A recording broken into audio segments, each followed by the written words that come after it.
Hi guys, welcome back to my new vlog. আজি মই বনাবলৈ লৈছো মছলা পিঠা। ঘৰত যদি আপুনি বিস্কুট দি চাহ খাই আমনি লাগিছে এতিয়া হলে এনেকৈ পিঠা প্ৰস্তুত কৰি খাব পাৰে। অতি সহজতে ঘৰতে মই কেনেকৈ পিঠা প্ৰস্তুত কৰিছো আপোনালোকৰ লগত শেয়াৰ কৰিম। আজি বলক তেনেহলে ভিডিওটো আৰম্ভ কৰো। 2 কাপ মান তিল লৈ লৈছো। এতিয়া এখিনি ভালদৰে ভাজি লম। ভাজি লৈ মিক্সিত গুড়ি কৰি ল'ব লাগিব আৰু ইফালে লৈ লৈছো পিয়াজ জলকীয়া আদা। যদি আপোনালোকৰ ঘৰত কেঁচা হালধি থাকে তেতিয়া হলে কেঁচা হালধিও লগত দিব পাৰে। মোৰ কিন্তু নাছিলে গতিকে এনেকৈ বনাবলৈ লৈছো। পিয়াজ জলকীয়াখিনি ভালদৰে ধুই মিক্সিত দি লৈছো। মই এখিনি এতিয়া পেষ্ট কৰি ল'ব লাগিব।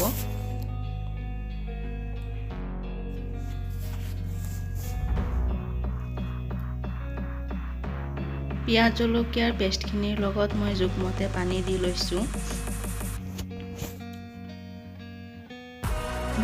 এতিয়া জোখমতে নিমখ।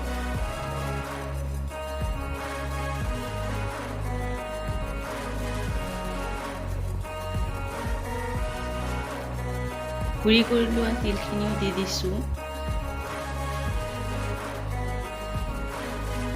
এতিয়া এইখিনি ভালদৰে মিক্স কৰি দিব লাগিব।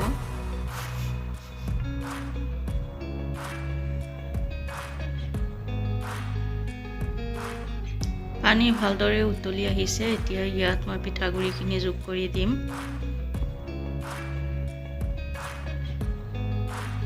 গেছৰ ফ্লেমটো একেবাৰে লো কৰি ডোটো প্ৰস্তুত কৰি ল'ব লাগিব।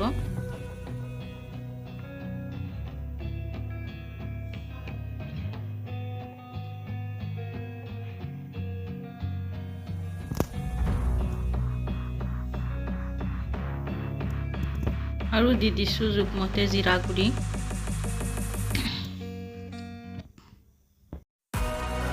ডোটো এতিয়া ঠাণ্ডা হ'বলৈ দিছো আৰু কলগছৰ পটুৱা এটা কাটি আনি পিঠা বনাবলৈ মই খাচ এটা বনাই লৈছো।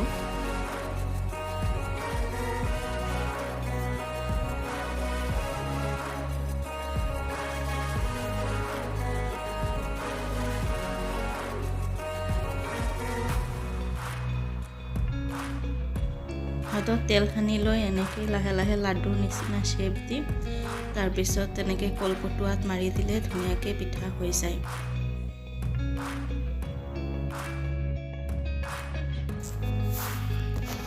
মছলা পিঠা আপোনালোকে তিল নিদিয়াকৈও বনাব পাৰে। মোৰ ঘৰত তিল আছিলে গতিকে দি দিছো। তিল নিদিলে যে কালাৰটো অকমান হালধীয়া হয়, ভাল লাগে দেখিবলৈ। তিল দিয়াৰ কাৰণে মোৰখিনি অকমান কোলা কোলা হৈ গ'ল। প্ৰথমতে লাডু কিটা বনাই লৈছো আৰু তাৰ পিছত এনেকৈ কলপটুৱাত মাৰি দিছো। পিঠাখিনি বনাই লোৱা হৈ গৈছে। এতিয়া এইখিনি তেলত ভাজি ল'ব লাগিব। ৰিফাইন তেল গৰম কৰি এনেকৈ গৰম ৰিফাইনত মই পিঠাখিনি ধুনীয়াকৈ ভাজি লৈছো।